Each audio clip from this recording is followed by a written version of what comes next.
Calabarzon Accomplishment Report for Calendar Year 2025. Scope of presentation. Comparative analysis. Revenue collection. Starting with motor vehicle registration, collections rose from 3,154,590,831 pesos and 38 centavos in 2024 to 3,564,626,085 pesos and 15 centavos in 2025. Against our 3,249,229,285 pesos and 55 centavos target, this represents a 9.70% outperformance, driven by sustained compliance and growth in vehicle registrations. For license, revenue declined from 601,180,850 pesos in 2024 to 381,521,485 pesos in 2025. Our 2025 target was 619,253,514 pesos and 66 centavos, and this resulted in a variance of 38.4% below target. The decrease is expected due to Republic Act No. 10,930, which extended license validity to 5 and 10 years, significantly reducing annual renewals. Meanwhile, Letas showed strong performance, rising from 343,373,908 pesos in 2024 to 461,947,668 pesos. With a target of 353,621,207 pesos and 85 centavos, we posted a 30.6% positive variance, reflecting improvements in enforcement and adjudication efficiency. Finally, total revenue increased from 4,099,145,589 pesos and 38 centavos in 2024 to 4,408,095,238 pesos and 15 centavos in 2025. This surpasses the 4,222,104,008 pesos and 6 centavos target by 4.41%, demonstrating robust overall collection performance despite the anticipated decline in license revenues. Law enforcement.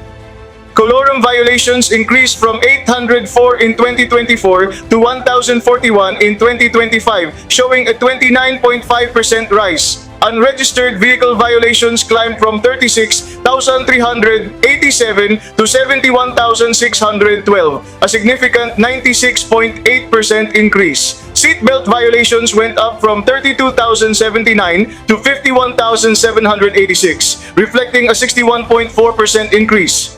Other violations rose slightly from 72,169 to 76,240, a 5.65% increase. Overall, total violations increased from 114,510 in 2024 to 192,768 in 2025, resulting in a 68.4% increase. This substantial rise is attributed to expanded operational coverage, the implementation of day and night shifting, and intensified upland operations, all of which boosted enforcement visibility, improved detection, and strengthened compliance across all violation categories.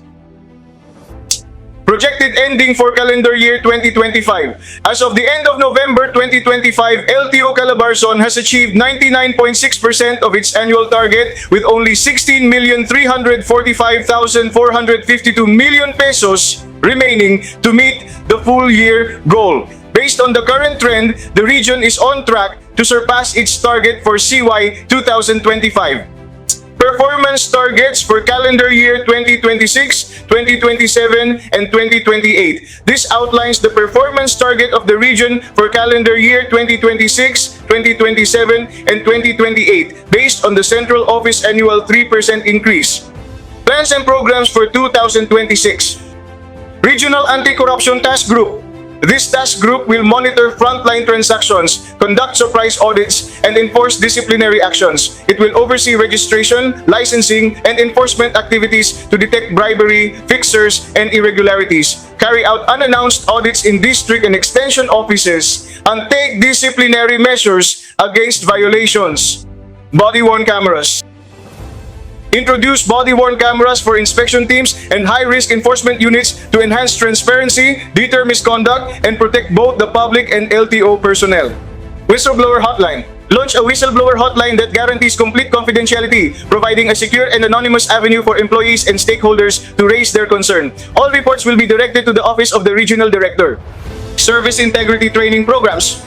Roll out a service integrity training program for all district and extension offices to reinforce ethical standards, transparency, and professionalism in frontline services. The training will cover proper procedures, anti-corruption practices, accountability, and customer service. Smart digital forms with QR verification. Transitioning paper forms to smart digital forms with QR verification that will streamline data entry, reduce errors, and accelerate processing. QR codes allow instant validation, ensuring information is accurate and authentic. Digital Operations Center. Establish a Digital Operations Center to centralize real-time monitoring of office performance, inspections, apprehensions, and backlogs, enabling rapid identification of bottlenecks, efficient personnel deployment, and prompt detection of misconduct or procedural lapses. 7-point priority agenda compliance. Plate distribution.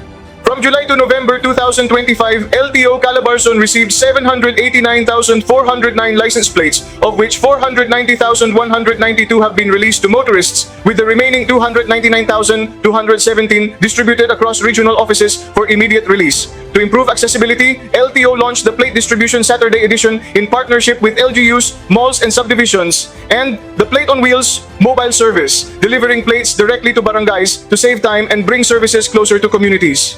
Decking of medical clinics. LTO Calabarzon implemented a decking system for accredited allied services to ensure fair and transparent medical examinations. Clients are queued and assigned to clinics in rotation, reducing fixer influence and creating a more orderly, credible process. Stricter monitoring of allied services. To strengthen regulatory oversight and prevent irregularities, LTO Calabarzon created randomized provincial inspection teams that do not inspect within their own province. These teams conduct regular compliance checks on accredited allied services. As a result, 128 driving schools and 12 medical clinics received show cause orders, 9 driving schools were suspended, and other cases remain under committee review.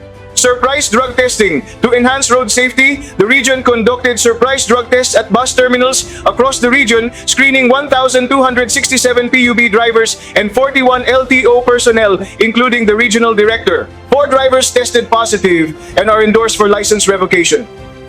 Monthly rewards for top-performing offices. LTO Calabarzon grants both monetary rewards and awards of recognition to top-performing offices in apprehensions and plate distribution. This initiative aims to inspire excellence, boost employee morale, and motivate consistent high performance. In addition, top-performing employees earn additional points for promotions and training opportunities.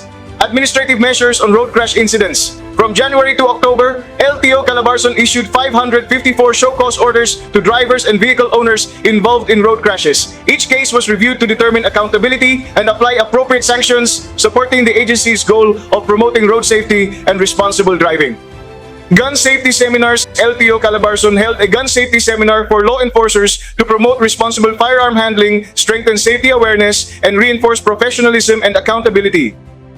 Monitoring during rallies. During the Iglesia ni Cristo Rally for Transparency and Better Democracy held on November 16 to 18, 2025, and the Trillion Peso March on November 30th, LTO Calabarzon inspected 8,643 vehicles and apprehended 801 violators. During the Trillion Peso March, the region also intercepted 13 colorum vehicles that were set to transport 118 participants. 10 were impounded at the Lipa District Office and 3 at the San Pablo District Office. Typhoon initiatives. LTO Calabarzon distributed cash aid amounting to 315,000 pesos to affected families in Cebu and delivered relief goods to communities to Aurora and Catanduanes. Bringing services closer to the people, LTO Calabarzon e-patrol team conducted 107 deployments across the region, holding 103 theoretical driving course, TDC seminars, and issuing a total of 8,123 TDC certificates.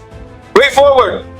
Blessing and inauguration of offices. To expand accessibility and improve public service across the region, the Infanta Extension Office will hold its blessing and inauguration on December 16, 2025, followed by the Dasmariñas Extension Office on December 18, 2025. oath-taking of newly hired and promoted employees. In October 2025, LTO Calabarzon opened 52 vacancies, inviting qualified candidates to apply. Following a rigorous process of examinations and interviews, successful applicants are now preparing for the upcoming oath-taking ceremony, which is scheduled for December 18, 2025, marking the beginning of their journey in public service.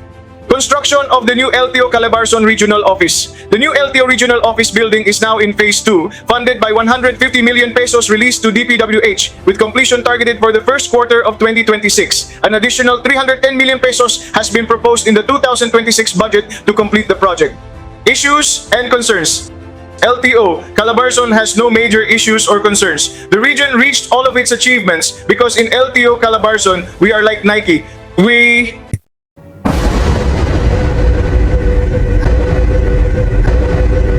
just do it! To all men and women of LTO Calabarzon, thank you at mabuhay ang LTO!